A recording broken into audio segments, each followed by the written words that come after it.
அனைவருக்குமே வணக்கம்.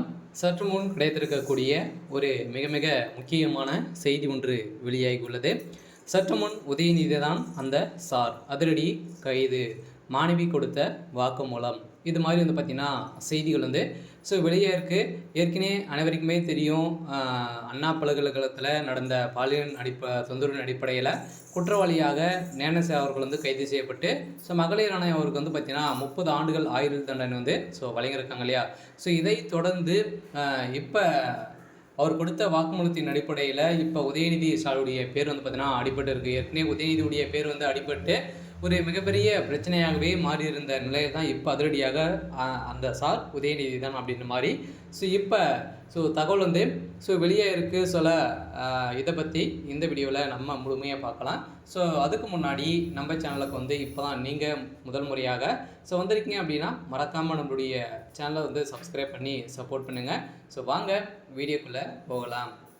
பார்த்தீங்கன்னா உதயநிதி ஸ்டாலின் அவர்கள் தமிழகத்தில் அண்ணா பல்கலைக்கழகத்தில் நடந்த பாலியல் தொந்தரவு அடிப்படையில் இதில் பார்த்தீங்கன்னா திமுக சேர்ந்த முக்கிய அமைச்சர்கள்லாம் பார்த்தீங்கன்னா இப்போ சிக்கியிருந்தாங்க.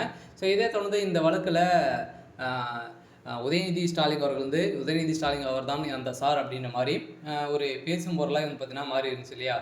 இந்த நிலையில் தான் இப்போ மகளிர் ஆணையம் அதிரடியாக அவருக்கு 30 ஆண்டுகள் சிறை தண்டனை வழங்கி இருந்த நிலையில் அவர் கொடுத்த வாக்குமூலத்தின் அடிப்படையிலும் அதே மாதிரி மாணவி கொடுத்த வாக்குமூலம் பார்த்தீங்கன்னா இப்போ அதிரடியாக தாமாக முன் ஒரு மாணவி பாதிக்கப்பட்ட மாணவி கொடுத்திருக்கக்கூடிய வாக்குமூலத்தின் அடிப்படையில் தகுந்த ஆதாரமும் பார்த்தீங்கன்னா அண்ணாமலை அவர்கள் வெளியிட்டார் இல்லையா. பாஜகவுடைய தலைவர் அண்ணாமலை அவர்கள் வெளியிட்டிருந்தார். அவர் வெளியிட்ட வீடியோக்கள் மூலமாக இப்போ உதயநிதிக்கு ஒரு மிகப்பெரிய சிக்கலாகவே மாறி இருந்தது. இந்த சிக்கலின் அடிப்படையில் இப்போ உதயநிதி தான் அந்த சார் அப்படின்ற மாதிரி தகுந்த எவிடன்ஸ் இப்போ சீக்கிரக்கு ஏற்கனவே ஞானசார் அவர்களுடைய வீட்டில் நடந்த ரெய்டின் அடிப்படையில் நிறைய டாக்குமெண்ட்டுகளும் பணங்களும் சிக்கியிருந்தது.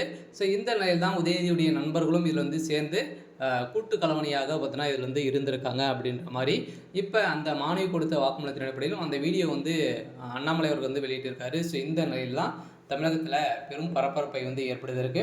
இந்த நிலையில் உதயநிதி ஸ்டாலின் அவர்கள் அதிரடியாக கைது செய்யப்பட்டிருக்காரு. ஏற்கனவே மிகப்பெரிய பிரச்சனையாக தான் திமுகவுடைய தலைமையகத்தில் இருந்திருந்தாலுமே இப்போ அதிரடியாக திமுகவுடைய தலைமையகத்தில் ஒரு மிகப்பெரிய சம்பவம் நடக்க போகுது. இன்னும் ஒரு சில தினங்களில் திமுகவுடைய ஆட்சி அமைச்சரை ஆட்சி இப்போ பார்த்தீங்கன்னா கலைக்கப்படும் அப்படின்ற மாதிரி முதல்வர் ஸ்டாலின் அவர்களுக்கு கடிதம் வந்திருக்கு அப்படின்ற மாதிரி ஒரு தகவல் வெளியாகி வருது. இப்போ உதயநிதியுடைய கதை ஒட்டுமொத்தமாக முடிந்திருக்கு. உதயநிதி தான் அந்த சார், அதனால் அவருக்கு நீதிமன்றம் என்ன தீர்ப்பு வழங்க போகிறாங்க அப்படின்றத வெயிட் பண்ணி பார்க்கலாம். இது மாதிரி செய்திகளை தெரிஞ்சுக்கணும் அப்படின்னா மறக்காமல் நம்மளுடைய சேனல்